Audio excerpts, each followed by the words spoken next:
핀란드 역사상 가장 감동적인 연설이 있었습니다.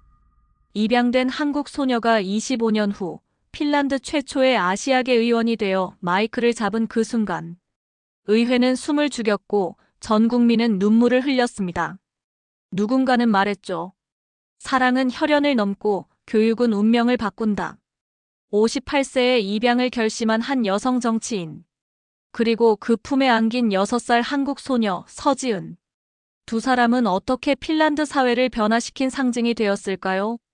마약과 욕망에 무너진 또 다른 아이와의 극명한 차이. 입양은 선택이 아니라 책임이다. 그 말의 진짜 의미가 밝혀지는 순간입니다. 지금부터 감동 비행기가 전해드릴 이 이야기는 당신의 인생관을 뒤흔들지도 모릅니다. 구독과 좋아요는 우리 이야기의 날개를 달아줍니다. 그럼 함께 떠나볼까요? 저는 마르야입니다.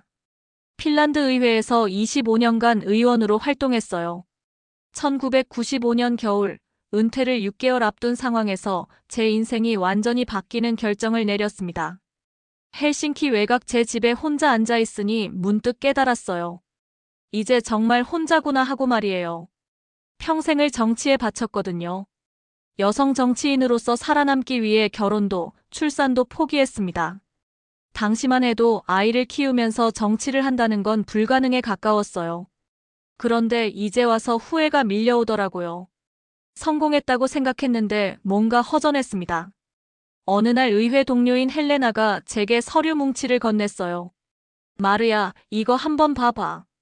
국제입양기관 자료야. 처음엔 농담인 줄 알았습니다. 58세에 무슨 입양이냐고 했죠. 하지만 헬레나는 진지했어요. 늦었다고 생각하지 마. 아직 30년은 더 살 텐데. 그 말에 마음이 흔들리기 시작했습니다. 정말 가능한 일일까요? 그날 밤 집에서 그 자료를 펼쳐봤어요. 유럽계 백인 아이들 사진이 줄을 이뤘습니다. 금발의 파란 눈을 가진 예쁜 아이들이었죠. 그런데 한 장을 넘기다가 멈춰 섰어요.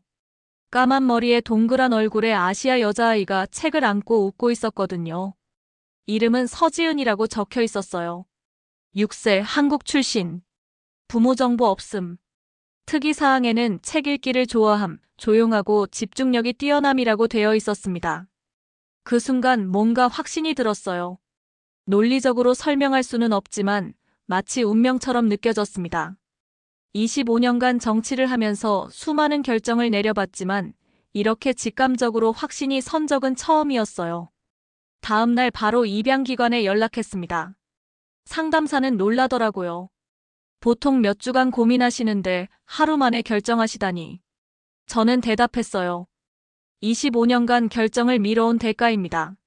하지만 주변 반응은 싸늘했어요. 동료들은 왜 굳이 아시아 아이냐고 물었습니다. 문화 차이는 어떻게 할 거냐, 언어 문제는 뭐고. 심지어 늙어서 철없는 짓 한다는 소리까지 들었죠. 가장 큰 걱정은 저 자신이었어요. 과연 내가 한국 아이를 제대로 키울 수 있을까요? 그 아이의 뿌리를 존중해 줄 수 있을까요? 밤마다 고민했습니다. 하지만 그 아이 사진을 볼 때마다 마음이 확고해졌어요. 이상하게도 그 아이가 저를 기다리고 있는 것 같았거든요. 마치 빨리 와서 나를 데려가세요라고 말하는 것처럼요. 6개월 후 마침내 서지은을 만나러 한국으로 향하는 비행기에 몸을 맡겼습니다. 창밖으로 보이는 구름들이 새로운 시작을 알리는 것 같았어요. 58세에 시작하는 늦은 모성, 과연 어떤 이야기가 펼쳐질까요? 서울 고아원에 도착했을 때 첫 느낌은 예상보다 밝다는 것이었어요. 원장 선생님이 마중 나와 주셨습니다. 지은이는 정말 특별한 아이예요라고 말씀하시더라고요. 고아원 안으로 들어가니 아이들이 우르르 달려왔어요. 신기한 듯 저를 쳐다보는 눈빛들이 귀여웠습니다. 그런데 한 아이만 멀찍이 서서 조용히 지켜보고 있었어요. 바로 서지은이었죠. 지은아, 이분이 너를 데려가실 엄마야. 원장 선생님의 소개에 지은이는 천천히 다가왔습니다. 작은 손에 책을 꼭 쥐고 있었어요. 동화책이 아니라 초등학교 교과서였습니다. 안녕하세요. 지은이의 첫 인사는 너무나 정중했어요. 6살 아이라고는 믿기지 않을 정도로 차분했습니다. 저는 무릎을 꿇고 지은이와 눈을 맞췄어요. 지은아, 나는 마르야야. 앞으로 우리 함께 살까? 지은이는 잠시 생각하더니 고개를 끄덕였습니다. 그리고는 제게 물었어요. 핀란드에도 도서관이 있나요? 저는 웃음이 나왔어요. 다른 아이들 같으면 장난감 있어요? 하고 물을 텐데 말이죠. 원장 선생님이 지은이의 일상을 설명해 주셨어요. 이 아이는 정말 책벌레예요. 하루에 몇 시간씩 책만 읽어요. 다른 아이들이 놀 때도 혼자 조용히 앉아서 책을 봅니다. 실제로 지은이 침대 옆에는 책이 산더미처럼 쌓여 있었어요. 동화책부터 시작해서 백과사전, 심지어 신문도 있었습니다. 이 아이가 신문도 읽어요? 하고 물으니 원장 선생님이 고개를 끄덕이셨어요. 지은이는 호기심이 많아요. 모르는 단어가 나오면 계속 물어보죠. 저희도 답해주기 어려울 때가 있을 정도예요. 그 말을 들으니 더욱 확신이 들었습니다. 이 아이는 정말 특별하다고 말이에요. 3일간 지은이와 시간을 보냈습니다. 함께 책을 읽고 산책도 하고 밥도 먹었어요. 지은이는 말수가 적었지만 집중력이 대단했습니다. 제가 핀란드 이야기를 해주면 눈을 반짝이며 들었어요. 핀란드는 추워요? 눈이 많이 와요? 사람들은 어떤 말을 해요? 질문도 참 구체적이었습니다. 저는 지은이에게 약속했어요. 핀란드에 가면 내가 궁금한 모든 걸 알려줄게. 지은이가 한국어로 책을 읽어주는 모습을 보면서 깨달았어요. 이 아이의 뿌리를 지켜줘야겠다고 말이에요. 저도 한국어를 배워야겠다고 결심했습니다. 마지막 날 입양 서류에 사인을 할 때 가슴이 벅찼어요. 58세에 처음 엄마가 되는 순간이었습니다. 지은이는 제 손을 꼭 잡고 말했어요. 엄마, 저 열심히 할게요. 그 순간 눈물이 났어요. 이 작은 아이가 저를 엄마라고 불러준다는 게 믿기지 않았습니다. 동시에 무거운 책임감도 느꼈어요. 이 아이의 인생을 제대로 이끌어줄 수 있을까 하는 걱정 말이에요. 하지만 지은이를 바라보니 확신이 들었어요. 이 아이는 분명히 훌륭하게 자랄 거라고요. 그 책을 읽는 집중력, 예의 바른 태도, 끝없는 호기심을 보면 말이에요. 핀란드로 돌아온 첫 주는 정말 혼란스러웠어요. 지은이는 새로운 환경에 적응하려고 애썼지만 언어 장벽이 만만치 않았습니다. 핀란드어를 한마디도 모르니까 의사소통이 어려웠어요. 하지만 지은이는 포기하지 않았어요. 제가 핀란드어로 말하면 손짓발짓으로 이해하려고 노력했습니다. 그리고 밤마다 핀란드어 사전을 들고 단어를 외웠어요. 6살 아이가 말이에요. 저도 한국어를 배우기 시작했어요. 지은이가 완전히 뿌리를 잃지 않게 하려고 말이죠. 함께 한국어 책을 읽고 한국 요리도 배웠습니다. 지은이는 제가 서툰 한국어로 말할 때마다 웃음을 터뜨렸어요. 가장 큰 시련은 학교였습니다. 헬싱키 시내 초등학교에 지은이를 보냈는데 첫날부터 문제가 생겼어요. 아이들이 지은이를 신기하게 쳐다봤습니다. 핀란드에서 아시아 아이를 보는 건 흔한 일이 아니었거든요. 엄마, 친구들이 저를 이상하게 봐요. 지은이가 울면서 집에 왔을 때 제 마음도 아팠습니다. 아이들이 지은이를 따돌리고 심지어 입양된 아시아애라고 놀렸다는 거예요. 그날 밤 지은이와 긴 대화를 나눴어요. 지은아, 내가 다르다는 건 특별하다는 뜻이야. 부끄러워할 필요 없어. 하지만 7살 아이에게는 너무 어려운 말이었겠죠. 저는 학교에 찾아가서 담임 선생님과 상담했습니다. 아이들에게 다문화에 대해 교육해 주세요. 선생님은 이해해 주셨고 특별 수업도 열어주셨어요. 한 달 후 상황이 바뀌기 시작했어요. 지은이가 수업 시간에 발표를 잘한다는 소식을 들었습니다. 핀란드 교육의 특징인 자유토론에 지은이가 적응한 거예요. 엄마, 오늘 친구들이 제 의견에 박수 쳐줬어요. 지은이의 밝은 표정을 보니 안심이 됐습니다. 아이는 생각보다 강했어요. 제가 걱정한 것보다 훨씬 빨리 적응해 나갔습니다. 3학년 때는 교내 토론대회에서 1등을 했어요. 주제는 환경보호였는데 지은이가 한국의 환경정책과 핀란드를 비교해서 발표했습니다. 저는 객석에서 눈물을 흘렸어요. 지은이는 정말 대단한 아이예요. 다른 학부모들이 저에게 말했어요. 어떻게 키우셨어요? 저는 대답했습니다. 아이 스스로 자란 거예요. 저는 그냥 믿어줬을 뿐이죠. 하지만 여전히 상처받는 일들이 있었어요. 고학년이 되면서 넌 진짜 핀란드 사람이 아니잖아 라는 말을 들을 때마다 지은이는 힘들어했습니다. 그럴 때마다 저는 지은이에게 말했어요. 내 정체성은 내가 정하는 거야. 다른 사람이 뭐라고 하든 상관없어. 지은이는 점점 자신감을 찾아갔습니다. 중학교에 올라가면서 지은이는 완전히 달라졌어요. 당당하고 자신 있는 모습으로 변한 거죠. 이제는 오히려 다른 아이들이 지은이를 부러워할 정도였습니다. 엄마, 저는 2개의 나라를 가진 행운아예요. 지은이가 말했을 때 저는 정말 자랑스러웠어요. 이 아이는 자신의 다름을 약점이 아닌 강점으로 받아들인 거였습니다. 같은 시기, 저와 비슷한 상황의 가정이 하나 더 있었어요. 핀란드 유명 기업 CEO인 페트리 부부가 중국에서 남자아이를 입양한 거였습니다. 아이 이름은 리웨이였어요. 저는 입양부모 모임에서 페트리 부부를 만났어요. 우리는 같은 고민을 나누는 사이가 됐습니다.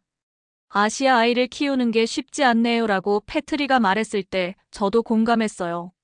리웨이는 지은이와 1살 차이였어요. 처음 몇 년간은 정말 모범적인 아이였습니다. 공부도 잘하고 예의도 바르고 부모님 말씀도 잘 들었죠. 페트리 부부는 자랑스러워했어요. 리웨이는 천재인 것 같아요. 수학을 정말 잘해요. 페트리 아내인 애니카가 말했어요. 실제로 리웨이는 초등학교 때 수학 경시 대회에서 여러 번 입상했습니다. 지은이와 리웨이는 종종 만나서 놀았어요. 둘 다 아시아 출신이라 서로 통하는 게 있었나 봅니다. 하지만 성격은 완전히 달랐어요. 지은이는 조용하고 신중했고 리웨이는 활발하고 자신감이 넘쳤어요. 중학교에 들어가면서 변화가 시작됐어요. 리웨이가 갑자기 브랜드 옷에 관심을 보이기 시작한 거예요. 왜 우리는 다른 친구들보다 좋은 옷을 못 입어요? 하고 부모에게 따졌다고 하더라고요. 페트리 부부는 당황했어요. 그들은 검소한 생활을 하는 편이었거든요. 하지만 리웨이의 요구는 점점 커졌습니다. 비싼 운동화, 최신 휴대폰, 명품 가방까지 달라고 했어요. 우리가 뭘 잘못했을까요? 애니카가 저에게 고민을 털어놓았어요. 저는 조심스럽게 대답했습니다. 아이들이 자라면서 겪는 과정일 수도 있어요. 하지만 리웨이의 행동은 더 심해졌어요. 고등학교에 들어가서는 아예 공부를 포기했습니다. 대신 소셜미디어에 빠져서 하루 종일 사진을 올리고 댓글을 달았어요. 특히 자신의 부유한 생활을 과시하는 게 일상이 됐어요. 비싼 음식을 먹는 사진, 명품 매장에서 찍은 셀카, 고급 호텔 여행 사진까지. 마치 자신이 특별한 사람인 것처럼 행동했습니다. 페트리 부부는 점점 지쳐갔어요. 리웨이와 대화가 안 돼요. 공부 이야기만 하면 화를 내고 용돈을 안 주면 며칠씩 말을 안 해요. 애니카의 표정이 어두워졌습니다. 반면 지은이는 더욱 성숙해졌어요. 고등학교에서도 토론 동아리 회장을 맡고 학생회 활동도 활발히 했습니다. 특히 사회 문제에 관심이 많아서 난민 돕기 캠페인도 주도했어요. 지은이와 리웨이가 이렇게 다를 줄 몰랐네요. 페트리가 한숨을 쉬며 말했어요. 저는 위로의 말을 건넸지만 속으로는 걱정이 됐습니다. 같은 조건에서 시작했는데 왜 이렇게 다른 길을 가게 됐을까요? 두 아이를 비교하면서 깨달은 게 있었어요. 환경도 중요하지만 결국 개인의 가치관과 선택이 더 중요하다는 것이었습니다. 지은이는 항상 감사하는 마음을 가졌지만 리웨이는 당연하게 여기는 것들이 많았어요. 지은이가 고등학교를 졸업할 때 저는 73세였어요. 건강은 예전 같지 않았지만 지은이의 성장을 지켜보는 게 삶의 큰 기쁨이었습니다. 엄마, 저는 정치외교학을 공부하고 싶어요. 지은이가 진로를 정했을 때 저는 놀라면서도 뿌듯했어요. 아무래도 제 영향을 받은 것 같았거든요. 헬싱키 대학교 정치외교학과에 합격했을 때 지은이는 조용히 기뻐했어요. 엄마 덕분이에요. 엄마가 없었다면 저는 지금 여기 있지 못했을 거예요. 그 말에 가슴이 뭉클했습니다. 대학 생활을 하면서 지은이는 특히 동아시아 문제에 관심을 보였어요. 한국, 중국, 일본의 역사와 현재 상황을 깊이 연구했습니다. 교수님들도 지은이의 분석력을 높이 평가했어요. 지은이는 서양인의 시각과 동양인의 감성을 모두 가지고 있어요. 이런 관점은 정말 귀하죠. 지도 교수님이 저에게 말씀하셨어요. 3학년 때 지은이는 교환학생으로 한국에 다녀왔어요. 6개월간 서울대학교에서 공부했습니다. 돌아온 지은이는 완전히 달라져 있었어요. 엄마, 제가 태어난 나라를 제대로 알게 됐어요. 한국은 정말 놀라운 나라예요. 지은이의 눈빛이 반짝였습니다. 동시에 핀란드에 대한 애정도 더 깊어진 것 같았어요. 저는 두 나라 모두 사랑해요. 그리고 두 나라를 잇는 다리 역할을 하고 싶어요. 지은이의 꿈이 구체화되는 순간이었습니다. 저는 이 시기부터 건강이 급격히 나빠지기 시작했어요. 의사는 몇 년 못 산다고 했습니다. 하지만 지은이에게는 말하지 않았어요. 아이가 공부에 집중할 수 있게 하려고 말이죠. 대신 저는 조용히 준비를 시작했어요. 제 재산을 어떻게 처리할지, 지은이에게 뭘 남겨줄지 계획을 세웠습니다. 변호사와 상담도 받고 유언장도 작성했어요. 지은이가 대학을 졸업할 때 저는 큰 결심을 했어요. 정치에 입문하라고 권유한 거죠. 내가 가진 경험과 지식을 많은 사람들과 나눠야 해. 저 같은 사람이 정치를 해도 될까요? 지은이는 자신 없어 했어요. 하지만 저는 확신했습니다. 내가 바로 이 나라가 필요로 하는 사람이야. 그때 지은이가 한 말이 지금도 기억나요. 엄마, 제가 가진 건 너무 많아요. 좋은 교육, 사랑, 기회들. 이제 저도 다른 사람들과 나누고 싶어요. 저는 지은이를 꼭 안아줬어요. 이 아이가 정말 자랑스러웠습니다. 물질적인 것보다 마음의 풍요로움을 아는 사람으로 자란 게 가장 기뻤어요. 하지만 동시에 걱정도 됐어요. 정치의 세계는 험난하거든요. 특히 아시아 출신 여성이 정치를 한다는 건 더욱 어려운 일이었습니다. 과연 지은이가 견뎌낼 수 있을까 하는 불안함이 있었어요. 엄마, 저는 엄마가 보여주신 길을 따라가고 싶어요. 다른 사람들을 도우며 사는 삶 말이에요. 지은이의 각오를 들으니 더 이상 걱정할 필요가 없겠다는 생각이 들었습니다. 같은 시기 리웨이의 상황은 점점 나빠지고 있었어요. 고등학교를 겨우 졸업한 후 대학 진학을 포기했습니다. 대신 사업을 하겠다며 부모에게 목돈을 요구했어요. 패트리 부부는 고민 끝에 리웨이에게 사업 자금을 줬어요. 아이가 정신을 차리길 바라는 마음에서였죠. 하지만 리웨이는 그 돈으로 사업 대신 더 화려한 생활을 했습니다. 리웨이가 매일 클럽을 다녀요. 비싼 술을 마시고 명품만 사서 입어요. 애니카가 울면서 저에게 말했어요. 이러다가 망할 것 같아요. 저는 리웨이와 직접 대화를 시도해봤어요. 리웨이야, 내 인생을 진지하게 생각해봐야 해. 하지만 리웨이는 제 말을 듣지 않았어요. 마르야 이모, 걱정하지 마세요. 저는 제 방식으로 살 거예요. 리웨이의 태도는 오만했어요. 마치 세상이 자신을 중심으로 돌아간다고 생각하는 것 같았습니다. 더 큰 문제는 리웨이가 온라인에서 이상한 일들을 시작한 거였어요. 암호화폐 투자라고 하면서 사람들에게 돈을 받았는데 실제로는 사기였습니다. 소셜미디어에서는 여전히 부유한 생활을 과시했어요. 하지만 실제로는 부모님 돈을 축내고 있었죠. 패트리 부부는 이 사실을 나중에야 알았어요. 우리가 뭘 잘못했을까요? 패트리가 절망적인 표정으로 물었어요. 저는 답하기 어려웠습니다. 같은 조건에서 자란 지은이와 왜 이렇게 다른 결과가 나왔을까요? 21세가 된 리웨이는 결국 부모와 큰 싸움을 벌였어요. 왜 저를 입양했어요?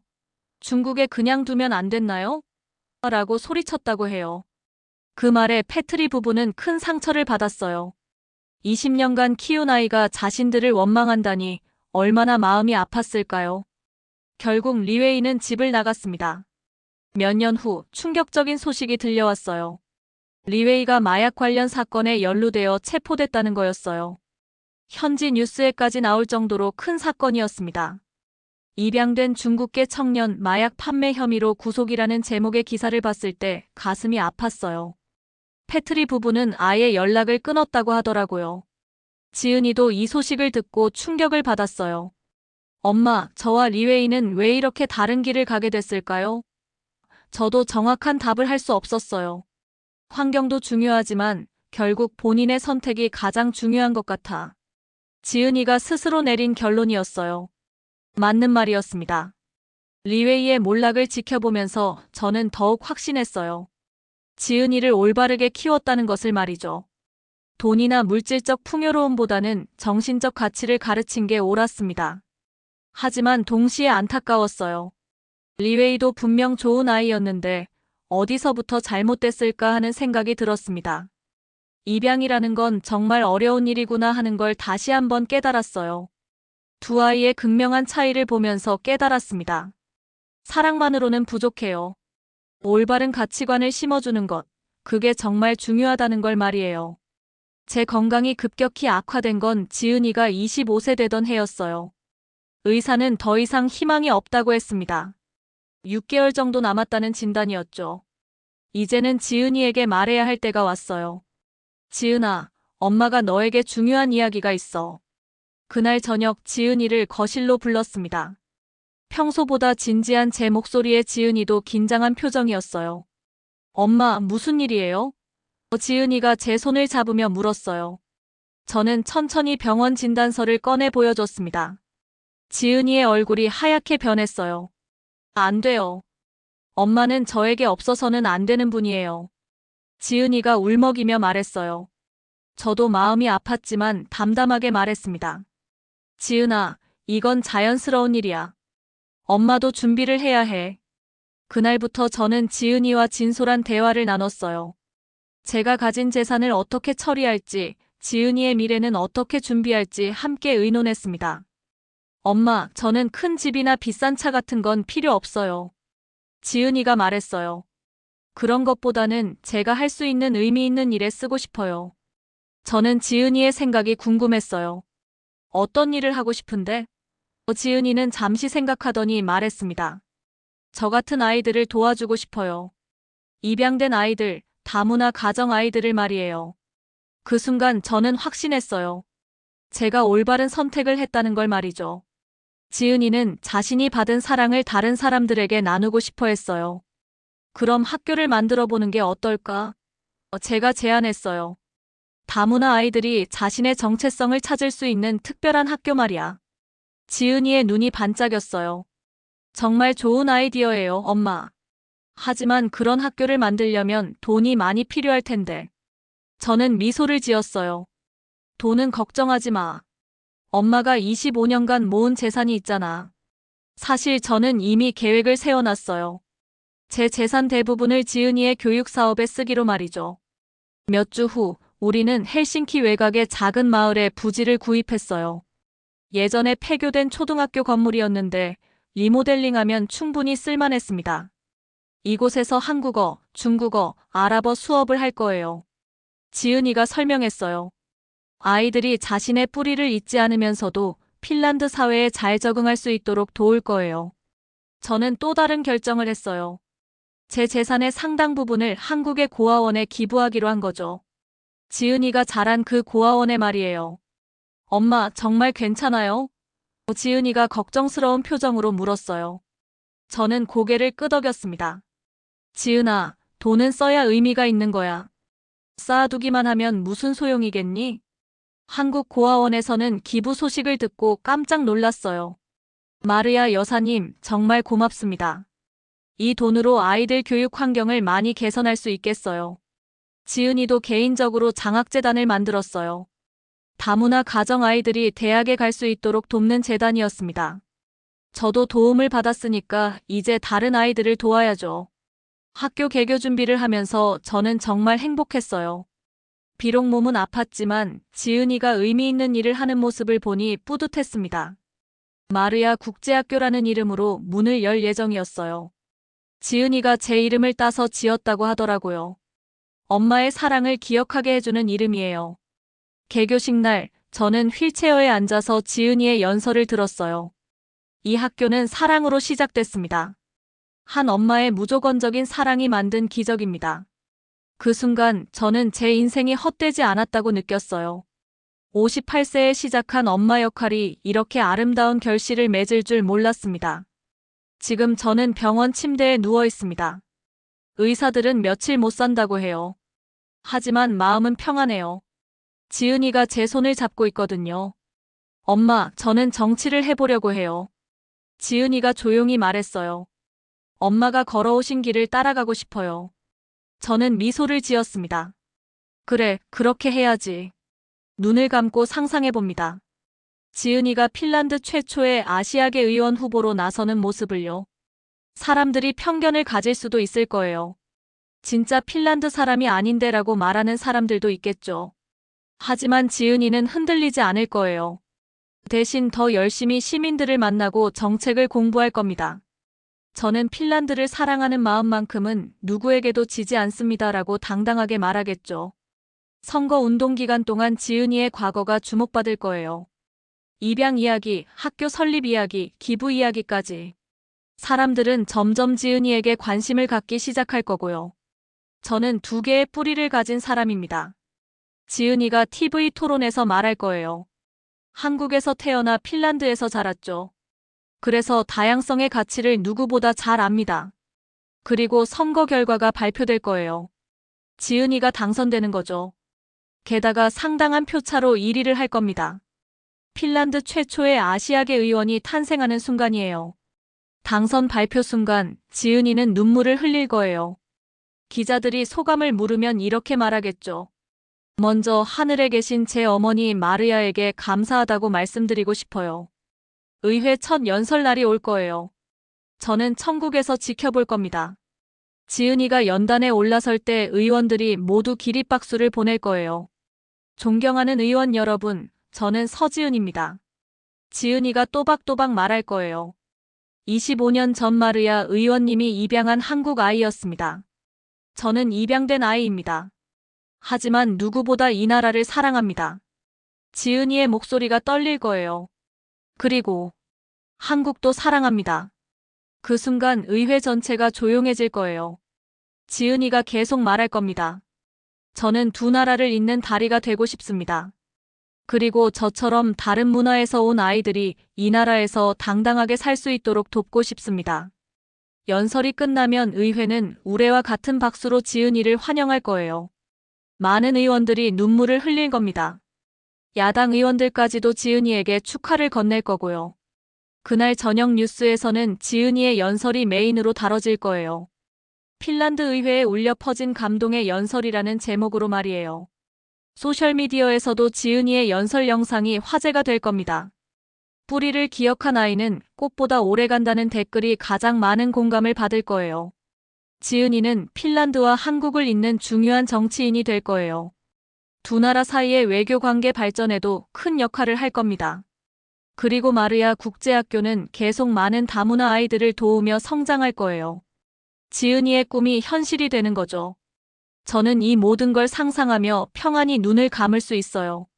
58세에 시작한 늦은 모성이었지만 결국 세상을 조금이나마 바꾸는 일에 기여했구나 하는 생각이 듭니다. 지은이가 제 손을 더 꽉 잡아요. 엄마 사랑해요.